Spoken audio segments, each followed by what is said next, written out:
Hello, I am Kim Eberline, representing the board of the St. Louis Visionary Awards, tonight's sponsor. Our mission is to celebrate women who make outstanding contributions to the arts in St. Louis, usually with a night of live entertainment and fellowship and in-person fun in Grand Center. That night will still happen, hopefully next April, when we will honor the 6 very accomplished women you have seen highlighted in our slideshow and profiled on our website. Even though we can't gather right now, we know that women artists are exercising their creative muscles in new ways. We think you will be inspired by their examples of how to adapt to a changing world, encompassing multiple crises involving health, racism, and economics. Over the next few months, we plan 2 more panels featuring visionary honorees, exploring topics of interest to all of us who value the arts. I'd like to do one other statement before we begin. We are coming to you in St. Louis, and I would like to acknowledge that this is the land of the Osage and other Native peoples. Tonight, our topic is creativity under crisis. Serving as moderator is Dee Nichols. Dee was honored as a visionary in 2016 as a community impact artist. She is a designer, activist, and social entrepreneur. Through multimedia artwork, she has championed the power of design and storytelling to create innovative solutions to social injustices. Her mirror casket, designed as a response to the Ferguson uprising, was added to the collection of the Smithsonian Institution. She has participated in the Clinton Global Initiative, served as a Loeb Fellow at Harvard's Graduate School of Design, as a Fellow of the St. Louis Regional Arts Commission, and as a Citizen Artist Fellow of the John F. Kennedy Center. Dee, thanks for being with us tonight. Thank you so much for having me, Kim. It is indeed a joy to moderate this conversation that is so critical for us as artists, for us as women artists, and us as visionary artists. So I'm super excited to get into this conversation because we have 3 amazing panelists who are, I just trust that you all are going to bring so much fire, so much insight and wisdom, and that excites me. But before I introduce our panels, I just want to share a little bit about how this night will go. First, we will have about 45 minutes of discussion of me asking questions to the panelists. But we will save time at the end so that audience members can also ask questions in a Q&A format. At the bottom of your screen, you will see the chat symbol, and this is where the host will be sharing links, especially to works that might be mentioned in this conversation. But you'll also see in your bottom right corner the Q&A button. That is where you can type your questions for each of the panelists throughout the evening, and at the end, we will indeed answer some of those. They also have access to be able to type responses to some of those questions as well. If you have a question for an individual person, be sure to include their name at the beginning of the question so that all of us know who it is targeted to. All right, without further ado, I'm gonna introduce our 3 panelists. First is Shiraz Gorman. Shiraz is a writer, storyteller, and public speaker, creating poetry, essays, photography, film, and music, as well as a community-centered social entrepreneur devoted to the visibility, the care, and the healing of underserved people. Shiraz is a recipient of the 2018 St. Louis Visionary Award for Outstanding Working Artist. Alongside Shiraz, we also have Joan Lipkin. As the artistic director of the Uppity Theater Company and an award-winning playwright, director, educator, producer, social activist, and facilitator, the list is long. Joan Lipkin engages in both rigorous studio and civic practices in St. Louis, nationally and abroad. Joan is a recipient of the 2003 St. Louis Visionary Award, also for Outstanding Working Artist. And then finally, but not least, we have Yvonne Osai. She is a Ghanaian visual and performance artist, curator, and art educator, exploring beauty, colorism, and the politics of clothing, as well as the residual implications of colonialism in post-colonial West Africa and Western cultures. Yvonne is a 2019 TEDx speaker and the recipient of a 2018 St. Louis Visionary Award for Emerging Artists. Welcome, all three of you. Wow. All right, that is a lot. Each one of you are so accomplished and just so brilliant at the work that you do. But right now we are going through, as Kim said, multiple compounded crises. And I'm very curious about how your practices have been affected by this. And I guess my first question to you is, if you could set us in the context of where you were when the crisis first hit, how did you learn about it?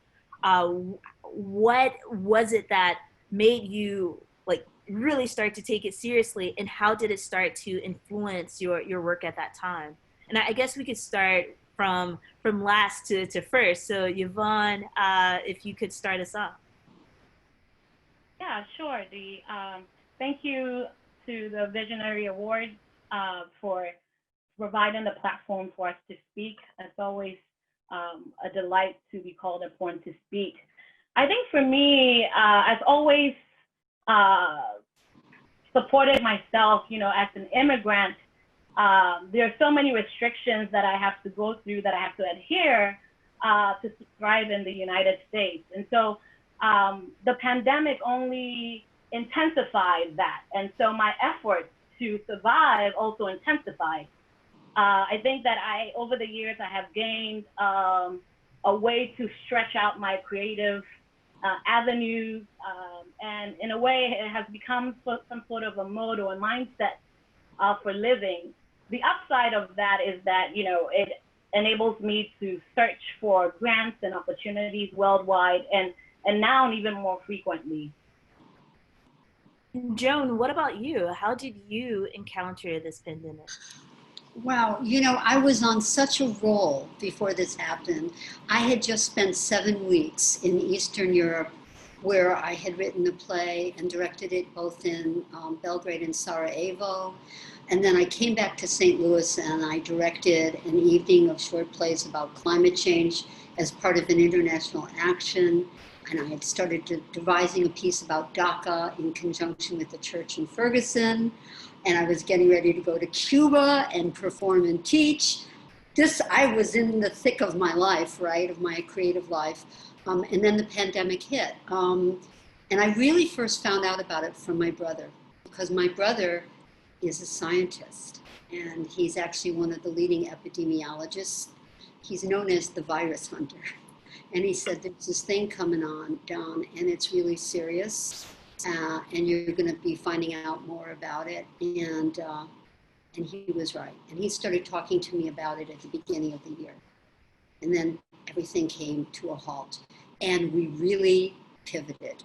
But I can share more with you about the ways in which we pivoted, maybe as we continue with the conversation. I'm very anxious to hear from my friend Shiraz. But what I will say, Dee, is that creativity is a muscle.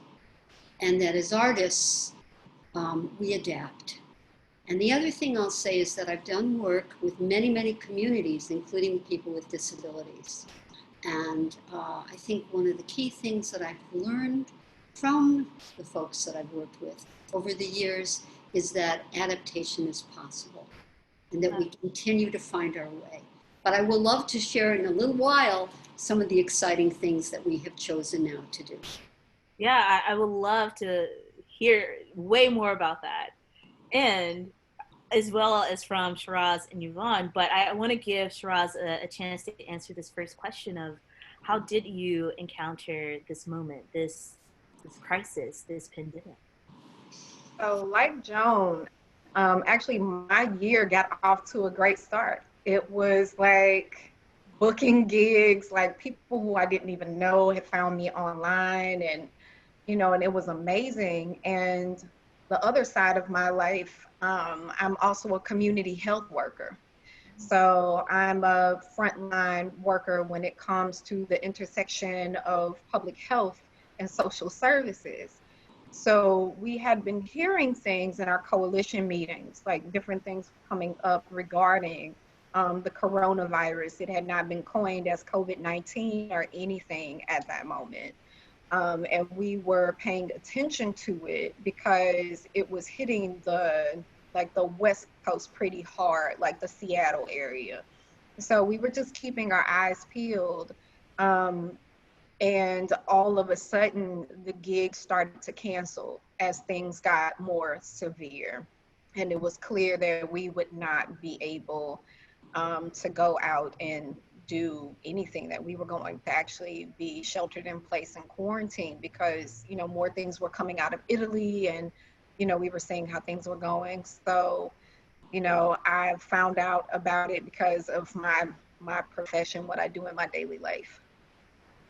Wow, and I want us to talk a bit about those intersections, the different sides of ourselves, beyond our artist self that encountered this, encountering this as a public health official, as someone who is a traveler, as someone who is an immigrant, as a wife, as a sister. Um, in addition to your artistry, were there any immediate shifts that you or pivots, as Joan said, that you felt in your core and in your world? I think for me, it was more so about the psychological and the mental impact that it had. There's obviously a weight that is put on you, even understanding how our normalcy has shifted. That things that we held on to as, every day became a normal. So working my way through that psychologically was something that was burdensome for me and something that I haven't really thought about. Um, Folks that know me know that I'm extroverted. So not having people in my space is huge, because I thrive on that, and so just I think the immediacy of how it happened was problematic for me. Yeah, I empathize a lot with that. I just come from Bangkok and things shut down the week after, and it's like, wait, what about the social life? And I wonder, Joan and Shiraz, were there some similar experiences with that with you as well? I miss my people. What can I say? I go to Zoom is both a savior and the bane of my existence, right? Because we're Zooming, not in the Aretha Franklin sense of the word. We are Zooming all day long, right? And there was one meeting that I went to early on with the Net Ensemble, who had actually given me funding to go back to Eastern Europe to do work this fall, which I'm actually trying to figure out how to do it remotely. And there was a meeting that there were artistic directors from all over the country on, and members of this Net Ensemble. And normally they record these calls and then they can share them, right? But a lot of us were crying. We were crying. And one of the people on the call said, this call is the first time that I feel that I have brought my full self to a professional setting. She talked about the loss of what it meant for her in terms of her work and the people that she's used to being. And she also talked about the deep emotional grief. And to the credit of the Net Ensemble, they sent us a beautiful email and they said, we think we're not going to release this. And I wrote back and I said, that's correct.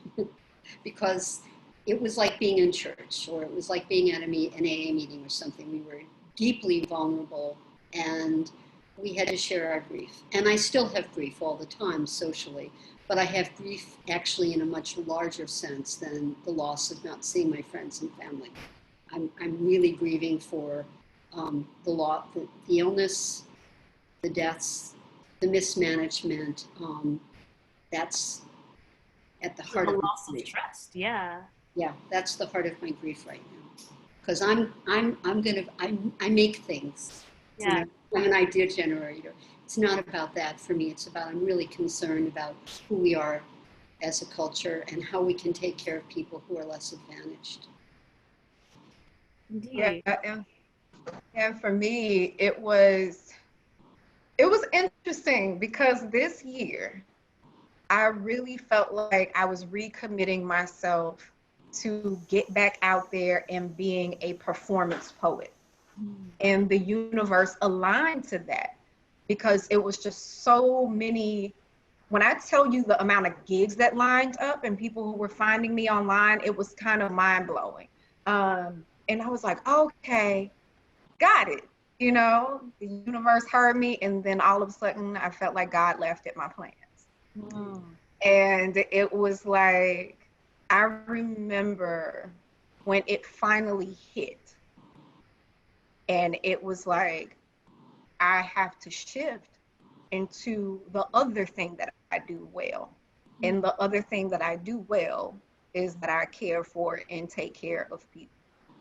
And, you know, our coalition meetings were pretty heavy because before it was known how impacted people of African descent would be in this country, specifically African Americans, anybody who was Latinx, anybody who was indigenous.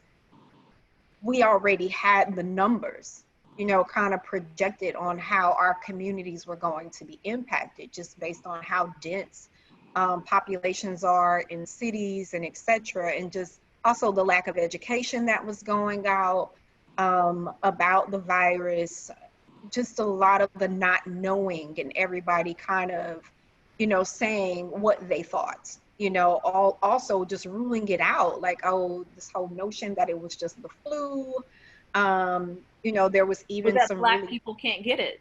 exactly, I was getting ready to go there, the very dangerous propaganda of that Black people are somehow immune to this, etc. So, you know, I remember sitting at my kitchen counter and just being like, okay, what I had planned was I have to do away with it. And now it's time for a different type of performance. And it just like that, I went on ahead and shifted, you know. So in an interesting kind of way, it's been a blessing because all of a sudden the gigs came back. They're just all virtual. It took me a while to get used to that, to not feel the energy of an actual audience, and like, how do you share and perform with a screen? So I had to, you know, I had to just devise tactics on still making contact with looking at a particular person on the screen and speaking to them while sharing my work. So, you know, it's been a mixed blessing, I'll say that.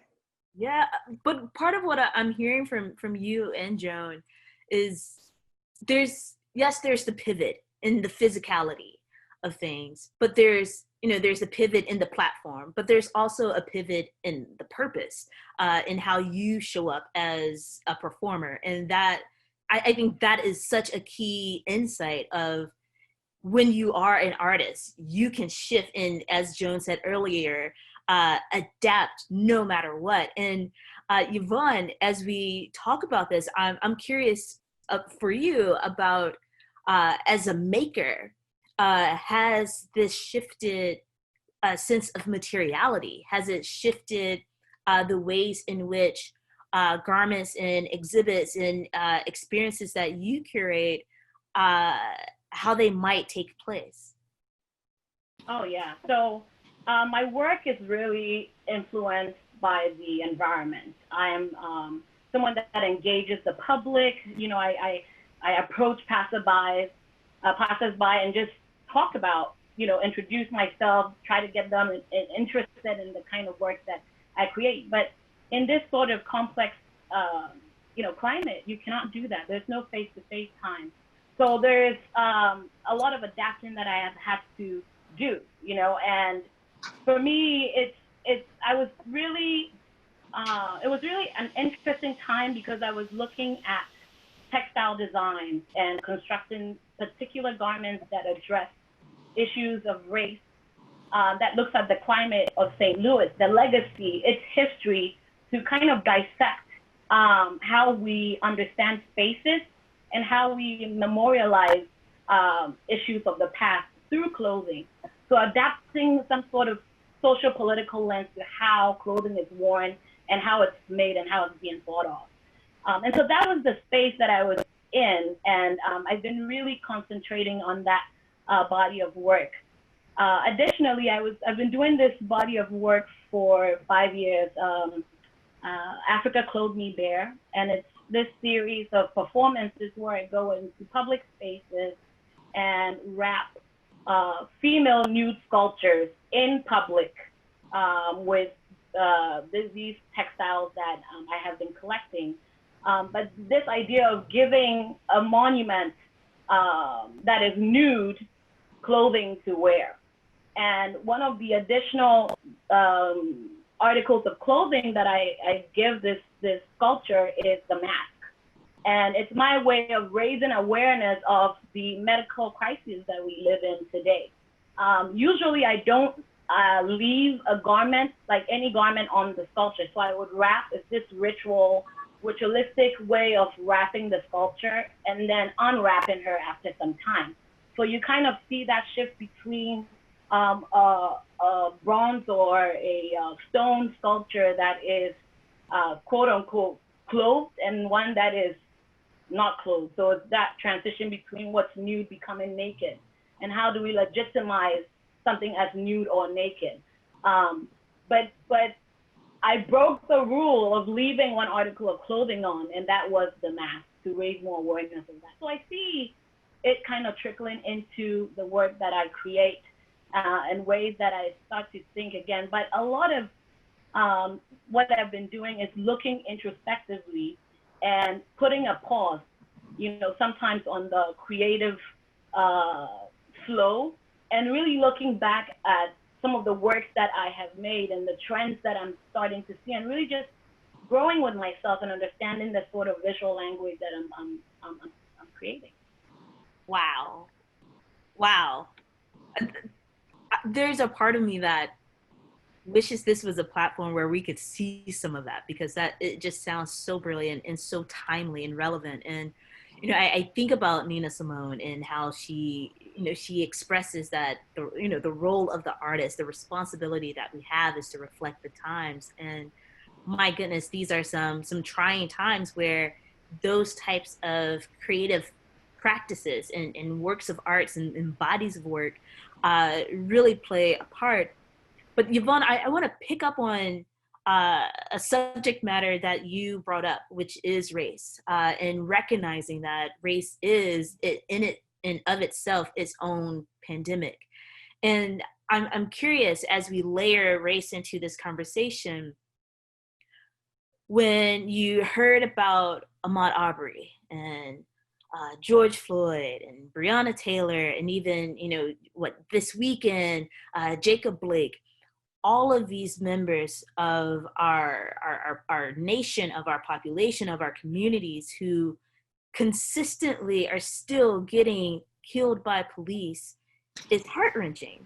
And I'm curious, one, how that has played a role in the work that you're doing right now with looking at the national protests, coming from the spirit of Ferguson and our own local uprising. And with your reflections on that, are you seeing any shifts in the way you think about your work? Ooh, Dee, how has it not? I guess that's the question, because it in every way it does. Personally, professionally, economically, I mean, the list goes on and on. Mm-hmm. As a Black woman, it's hard not to be fearful living in the times that, we live in. I'll go back to the Africa Clothed Me Bare work that I was talking about.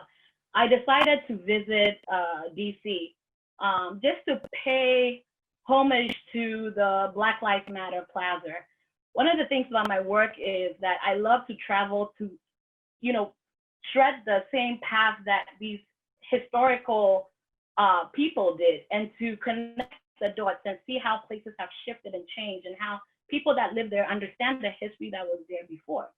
And so it was so important for me to visit the Black Lives Matter Plaza. And that sort of yellow that was used in the inscription, what I decided to do was to match that yellow through dress from head to toe. I mean, I got a blouse that was yellow, a blazer that was yellow, my shoes were yellow, and I was going all out with that.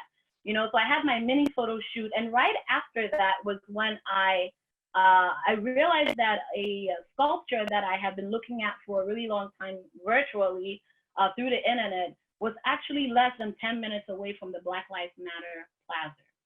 So I decided to wrap this sculpture, and it's this gold sculpture that has been in controversy in DC for quite a while, that is at the District of Columbia Court of Appeal building. It's right on that premise. And I decided to wrap her. And so my wearing of that yellow is to show alliance with the fight against racism and with the movement, you know, and the fact that we cannot allow ourselves to be fearful. Of course, I was worried that what if, with all the things that have been going around with monuments, taking down monuments, questioning, you know, why we live with the things that we live in, I was fearful that someone's going to call the police on me. But at the same time, as an artist, I believe that you have to say what you have to say. It is absolutely necessary to speak your truth. And so I have to push through that fear so that my art can speak. And I think that that's one of the more direct ways that I've been engaging with this movement and with the racial climate that we live in.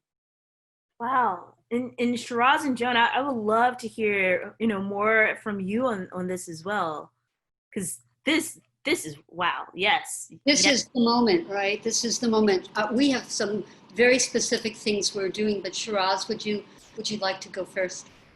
Yeah, thank you, Joan, and thank you, Yvonne, for sharing that, because that is amazing. And that's another one of those beautiful things where we see how the universe aligns just real quick for us, and we can just go ahead and move on it. I share a birthday with Ahmaud Arbery. So this year for me was a year just to, in that instance, I found myself in this very quiet place. And in a place where I feel like I've been throughout this particular crisis, like in a place of absorption. However, it wasn't until George Floyd, and it rushed into me, and I had written this very tiny piece that I'll share with you all, titled, "At this moment, we didn't know the exact amount of minutes that it was that the knee was on his neck. However, the initial reports that were coming out were like 7 minutes, right?" And this is titled, "A Knee on George Floyd's Neck for 7 minutes. White men seem to lose track of time and positions they're comfortable in." And for me, it was not only the representation of what happened, like what we saw, but for me looking at the response by our executive branch and just different things that people who were refusing to believe that this virus, that this pandemic was a very real thing. And I was just like, and I've always been a poet where I'm gonna say what I gotta say, period. And when these words rushed into me, I made a commitment to myself where I was like, that is the only labor white America will give me. At this point in time, my labor is to be used for the most impacted people in my community. As a lead community health worker, who my team is actually a COVID response team. we work with people who are considered homebound, right? So when it came to my writing, I found myself more so in a place of just having the interest to speak to Black people specifically and to remind us of our preciousness, our dignity, our need for rest, our need not to engage people who are not sincere. And what I mean by that is people who will say, oh my God, I can't believe this. This isn't the country, you know, the America that I know. And it's like, do you realize how much of a luxury that statement is? Due to the fact that you can have that type of erasure of history, that you can walk around with that type of cognitive dissonance. It's like, you know, I owe you nothing. Black people owe you nothing. This is now your time to do the work. So for me, I've found myself in this really interesting space between deeply caring and being full blown in action for people who are most impacted, and making sure that I maintain strong boundaries with people who need to do the work. Yeah, indeed. Wow, y'all are dropping so much wisdom. I really, really, really appreciate it. And I'm sure our audience does as well. Joan, I wanted to give you a chance to respond to this question regarding race. And I Yeah. want to recognize that we only have a few more minutes before we have to jump into Q&A. And there are two more questions that I hope we can get to. But before we do that, Joan. I wanted to make sure that I could see the sun was coming in. Shiraz, thank you for what you just shared. It speaks to me, and I'm moved by you, but I have been by you for a long time. I want to say that talk is cheap. Good poetry is not, but talk is cheap. And you know, when these terrible things happened, a lot of theater companies put statements on their, on their websites of statements of solidarity, which I think is important. But I'm interested in action. So here's just a couple of the things that we did. We have Dance the Vote, which is a racially mixed intergenerational group of women who create and commission work about the history and urgency of voting. And we had 1,100 people at the Missouri History Museum during the midterm, and then obviously we stopped. So we said when these things happened that we were going to commission and pay for work by BIPOC artists to make work about the history and urgency of voting, or about anything that was speaking to them. And for those who don't know, BIPOC, Black, Indigenous, people of color, Latinx, Asian, that we wanted to center their work.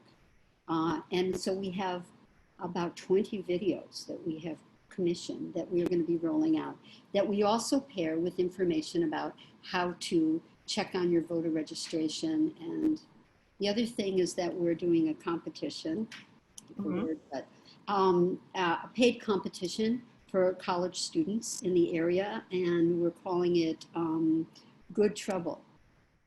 Why John Lewis encourages me or inspires me to vote. These are just a few of the things that we're doing. I personally go to meetings and am working on my own edification all the time. And I was one of the people who worked on Every 28 Hours 6 years ago when Michael Brown was murdered. So we're doing what we can, and I feel that action is important. When this 29-page manifesto came out that said, we see you, white theater, I'm like, yeah, I'm resonating with a lot of the stuff that's being asked. So this is what I say to myself every day, and this is what I say to other people. Well, what's your lane? What are you going to do? Right? And don't ask people of color to take care of you. That's not their responsibility. Indeed, indeed. Yeah. Oh, there's a lot there, especially in regards of voting right now, and that's disenfranchisement and suppression that's happening. But I want to make sure that we get to have conversation or at least questions from the audience. But there are two more questions that I wanted to ask you, and perhaps you all can pick which one we talk about in these last 5 minutes or so. The first is in regards of support. How have you been supporting yourselves in the midst of this financially, especially with considerations of grants and the shifts in the philanthropic world? And how have you found support emotionally as well? The second question is about vision, which is what we're all connected by. And I would be curious about your personal vision on how we as artists, we as women artists, can, or what is our vision for how we progress through this moment, through these crises, creatively. But what is that vision at large for how we heal the wounds that exist, and how do we press forward? So you pick support or vision. I like the vision question a lot better. Yeah, I think so. Oh man, the money thing is tough probably for most of us, right? And we have to figure it out. Yeah, let's talk about vision, women, shall we? Let's do it.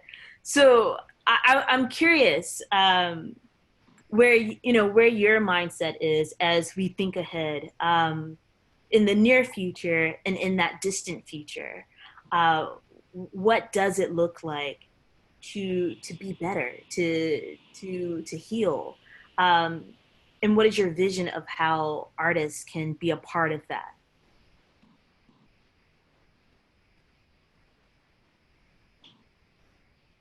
I just want to go back to June Jordan. She has a book titled Some of Us Did Not Die. And that's what I hold true to, is that we still have Dr. Angela Davis.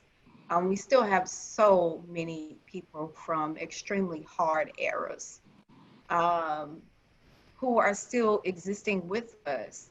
And then also from a larger spiritual context, I'm of the understanding and the belief that I am an ancient being, so I need not behave in such a temporary way. I'm the byproduct of just millennia of beings that have survived. So I dare not have vision. I dare not go down the path of hopelessness, because that would be extremely disrespectful to, my ancestors that maintained, and not just enslaved ancestors, but those before them. So, that's my North Star, for me, and to know that we have folks like Baldwin who told it, you know, Octavia Butler, like she laid it out, So for me, I just have to stay true to that and stay within tradition and to move forward in spirit in such a way. Indeed. Wow. We are ancient beings. How dare we have temporary vision? That was it? Well, to act in temporary ways. Yes. Yeah. Yes. Wow. Okay. Yon and Yvonne, anything that you would add to that? Yvonne, would you like to go? Sure. Yeah, so for me, it's always been about being constant to your journey and being true to what you believe in, and pushing back at history. History was made up, it was written. Challenging history, not being afraid to challenge what you know, what has been the norm. I mean, heck, Pluto is now a dwarf planet, right? So challenging every single thing that tells you you're not, right? And challenging the spaces and pushing the boundaries, because those boundaries were set and they can shift and they can change. We are testament to things that have already existed. We are here. So we have to show up and show out. So that's the vision. But I do want to add about the emotional, how how I'm holding on emotionally, because I think a lot of us need that. For me, it has been noticing the constants in my life, which is God and right now my husband. And I think that since everything around us is moving and constantly shifting and changing, this prioritize and refocus and reassess and rearrange and restructuring, everything, hold on to that constant in your life, whether it is playing a particular game or interacting with that particular friend, or whether it's spiritual, whatever it is that grounds you, those constants in your life, hold dearly to them. Yeah. June. I have my moments. I struggle like so many people do, but I think one of the things that keeps me going is a sense of purpose. And I think that a lot of times when people are depressed or, they're struggling, it's because they have lost that star, Yvonne, or they've lost some kind of constant that they can connect with.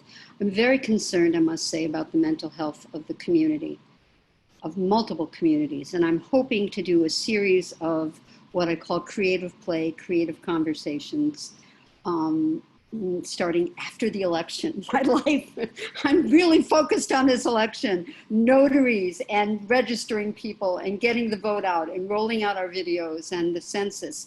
But that's something I want to work on. But I feel that when we have a sense of purpose, that even when circumstances are very challenging, it gives us a lane, it gives us a way to sort of enter.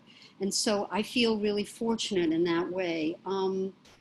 And in being of service, it sounds hokey, but it really feels good to understand that I'm not just an I, that we're a we. And how can we be a better we? And people always ask me this question of, what do you want coming out of this? What's the first thing that you're going to do? What is it that you really hope that will happen? Well, yes, I want to see my family. Yes, I want to hug and kiss on my friends. And yes, I want to see a performance, and it doesn't even have to be one of mine. But what I really want is that somehow these tremendous sacrifices and these losses will have shifted the culture.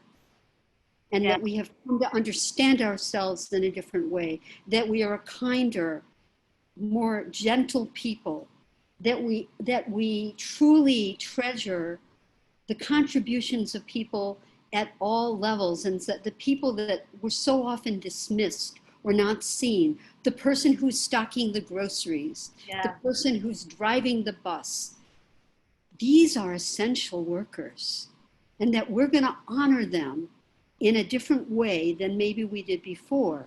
Mm-hmm. And that we're also going to understand that artists are essential workers. Yes. So what I'm really hoping for is my hopes, and I meditate on this and I pray on this, is a cultural shift. But in order to do that, we still have to participate. I think everybody makes their own decisions about current structures that exist. We have to be involved in the electoral process. Mm-hmm. Right now we have fascism, and it's terrifying. And we, figure out a lane, or call me up and I'll help you out. I'll help you figure something out that works for you. But I feel like we all need to be involved. So my energy is very, very focused right now. Mm-hmm. And then hopefully in November, we're going to take a collective breath. Let's hope. My God. Well, we got voter suppression right now, Dee. Really big time in Missouri. Indeed. All over the country, but in a different way in Missouri. So yeah. So I feel like as an artist, we're storytellers. We can use our gifts in multiple ways. It doesn't just have to be that we put the play on, although I do love that. Indeed. Wow. Yes. Thank you all for all of these insights. It's really remarkable. And I see that in our chat as well as our Q&A that there are a few audience members and participants who would like to ask you some questions as well. And I want to start with a question from Tiffany Phillips, which seems to be about rituals. And it reads, do you find it challenging to feel the will in these times? when we have been cut off from our routines and the places and rituals that usually fuel our creativity? How has that process shifted for you? The rituals and routines.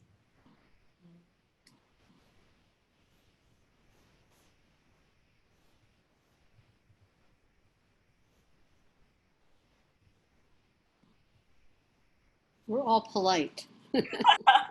We don't want to step on each other. We want to make sure that we make space, I think. Is that what's partly what's going on, Shiraz? Maybe a little? But also thinking that's a very serious question, because, you know, it depends on what day you ask. That's my honest response. It's one of those moments where, for me,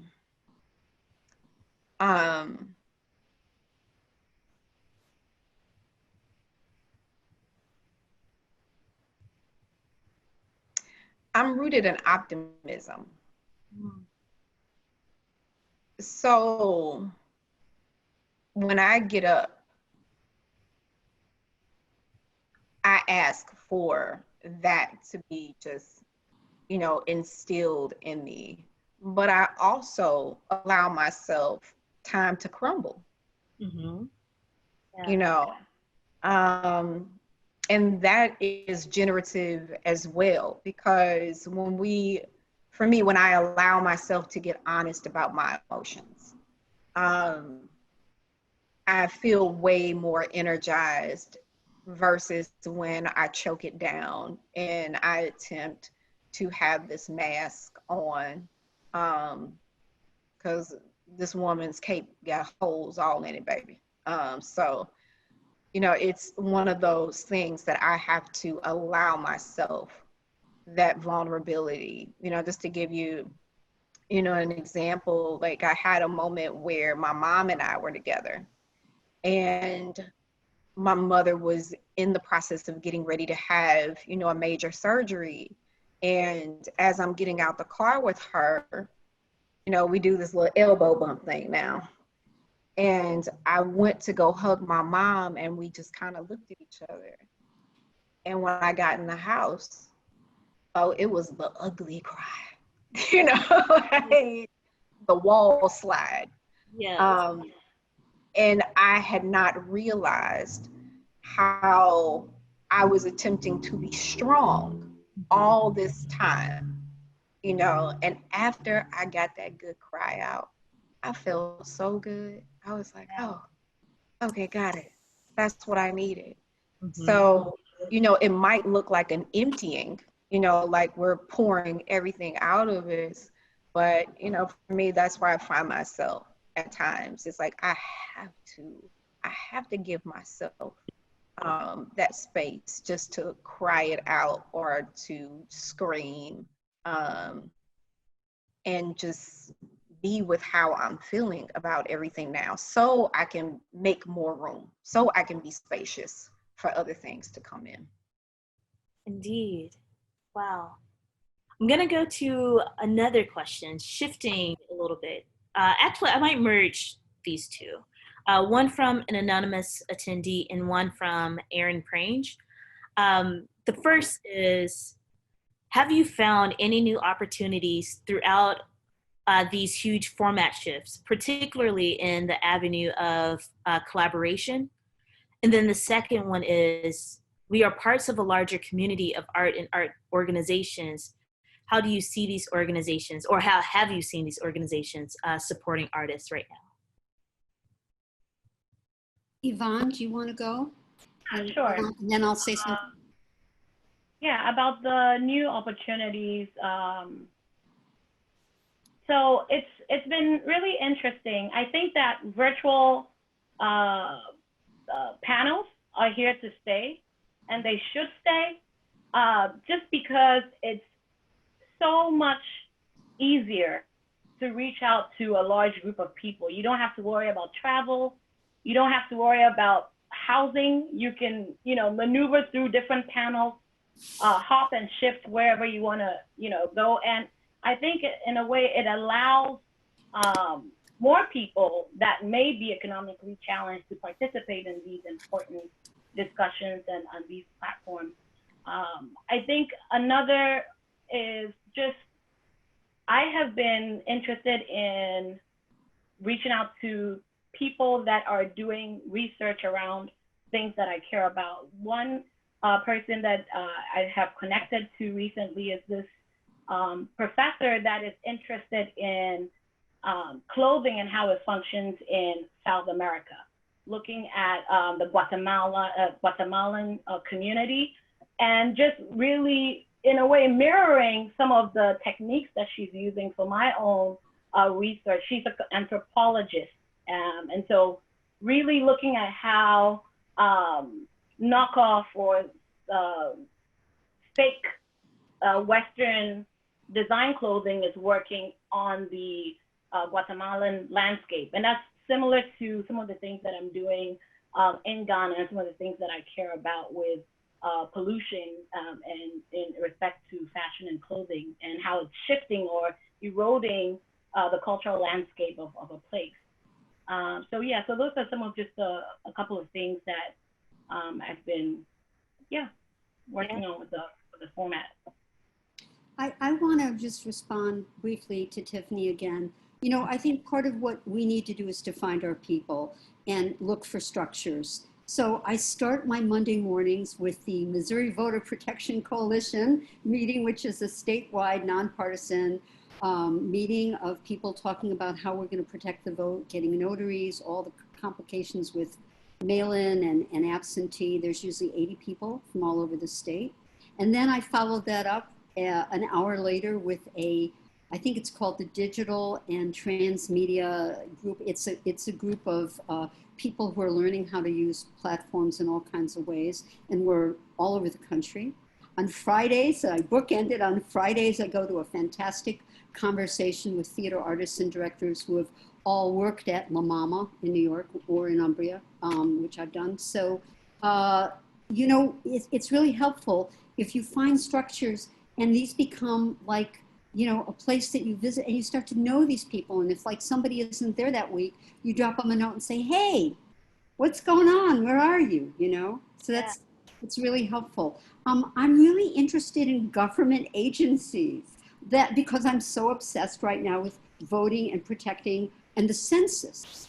And so I'm talking with the Civil Rights Enforcement Agency, where I learned that only 50% of the people in St. Louis have filled out the census. And yet the census is responsible for what kind of congressional representation we have.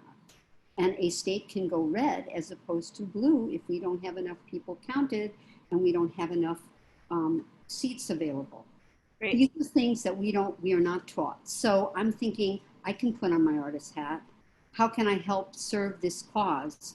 So I'm really interested in, I'm going to like a census meeting to help plan how can we help, especially in minority communities and with students. And Emma Riley says, wow, I did not know that, Joan. Well, good. Write to me later, Emma. I'll give you more. But somebody, you can actually connect. You and Emma could definitely make some magic together, especially around voting. I'm interested in making magic with anybody who wants to talk about it 24 anytime. But we do have a really interesting question. Yes. From Steve Knight. Yeah. You see that, Dee? Yes. So you all see Steve's question, but I'm going to read it out. He says, I'm so grateful for all four of you. Thank you. What are your words of wisdom that you have, if any, in regards of creativity in the lives of non-artists during this time of crisis?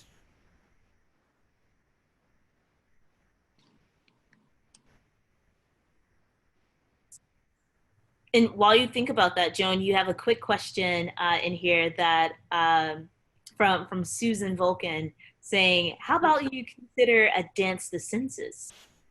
I was wanting to do something around post offices the other day, but I couldn't figure out how to put that together. I do want to respond to Steve, which is to say, you know, all sorts of sources are out there to be helpful. The New York Times has this wonderful segment that they do on Sundays called At Home, and it has recipes and artistic experiences that you can go to online, and projects, craft projects. And I think the things are available. And maybe one thing that might be helpful is our wonderful Chris Marino is, I think, going to maybe send a follow-up. Maybe we can offer some resources if people would like that. Yes, good point, Joan. So the St. Louis Visionary Awards will be sending out a follow-up email with all the links that have been shared with you all and projects that have been mentioned for everyone, as well as the links to watch this program again and share it with your friends. And so, yes, that could be another addition to that indeed.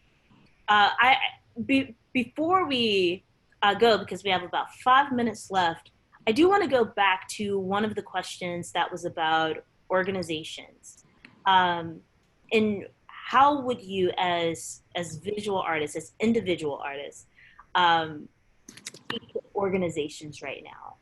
What is it that you've seen, but also where are those gaps? What are they not doing in order to help or be helpful in this moment? I think that I think that there was a time where there was this high of like, let's get a statement out, let's get a statement out, let's get a statement out. But I think that for me, it's always been about those indelible marks that you make to your organization to help fix this, global issue, this, US issue, but a global one. And I think that we need to challenge these institutions over and over again to do that. There's one institution that I'm serving on now, which is the Surface Design Association. And I'm the co-chair of their Equity, Access, and Integration Committee.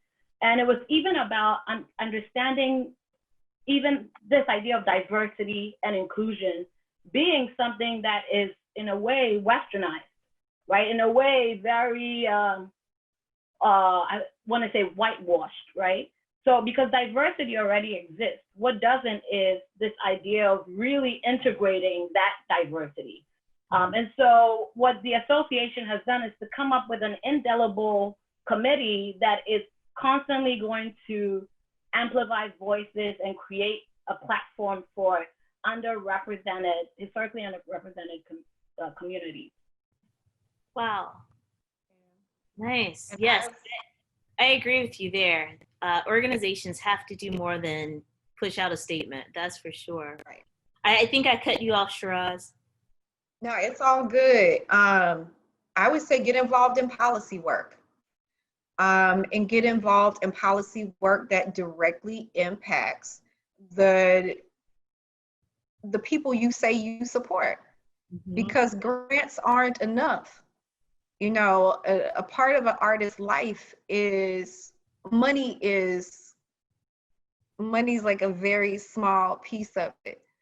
Let's get down to the business of housing. What can you do in the policy space around housing, knowing that Missouri has some of the worst housing and rental laws in the country? Like, we have a crazy amount of absentee landlords, slumlords, and that is made possible by the lack of policy that we have around that. And if we know the relationship and are clear about the relationship of housing and arts, of artists, then we need to start stepping up for that in the policy space and really pushing on a local level as well as a state level to have massive policy change to how we approach housing, how we approach healthcare, because a lot of artists are uninsured, so I would say to organizations and institutions, dig your heels into the policy piece, because it is a gap that needs to be filled. Hey, Shiraz, what you're saying is like music to my ears. I mean, here I am, a playwright that was working in Eastern Europe, right? I love writing plays, but I feel that artists can bring a different perspective to the table, and that we should be part of the design. This is what a civic practice is, as opposed to art being something that people go to on a Saturday night. That we can really help think through housing, that we can help think through mental health, that we can help design these things because of our multiple skills. The other thing I want to say is, you know, a number of the funders in St. Louis are really trying, and it's very difficult because it depends on where their funding stream is from. One of the things that I do feel is I also want to ask artists to help advocate for themselves, because this pandemic has sort of revealed so many cracks in the system. Artists are essential workers, and they're one of the largest labor forces and economic drivers. Not that I measure by that. That is not my measurement, but it is certain people's measurements. We have basically no safety net. And so I don't think anybody's going to rescue us. No. We have to rescue ourselves and each other. We need to get involved with things like Americans for the Arts, who are working very hard to lobby so that when the Senate and the Congress meet and they make allocations, they include us. Yeah. They're giving money to the airlines, right? They're giving money to large corporations. They're giving money to landlords. They're not giving a lot of money to us. And we can't survive on $600 or $1,000, even though the Regional Arts Commission has worked so hard and has been so gracious and generous about trying to do something that is actually outside their usual purview. So I want a whole shift, Dee. I want everything to change. I see this, as painful as it is, and as an opportunity for our culture and our values to change. Yes, we need those shifts, that's for sure. And I do indeed think that visionary artists like you three are gonna be part of the way that we get there. And so thank you each for your time, your wisdom, your insight, your stories, your energy throughout this conversation. I'm sure everyone watching has really enjoyed this, and we're all grateful for you. I want to turn it back over to Kim for some last minute or like end of session remarks. And once again, thank you all. And to everyone watching, thank you all for joining in and for your questions as well. Thank you. It's been an amazing session. We're so grateful for you sharing not only how you adapt your creative process, but just sharing your wisdom and your strength. And Dee, thanks for a masterful job of facilitating.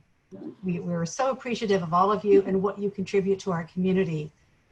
To those of you in the audience, we are so glad that you are supporting and interested in arts and artists, and we will have our next Visionary Dialogue in October. You can keep tuned to our website for updates. And in the meantime, we wish all of you good health, and we hope the arts will provide a source of inspiration and comfort in your lives. Thank you so much.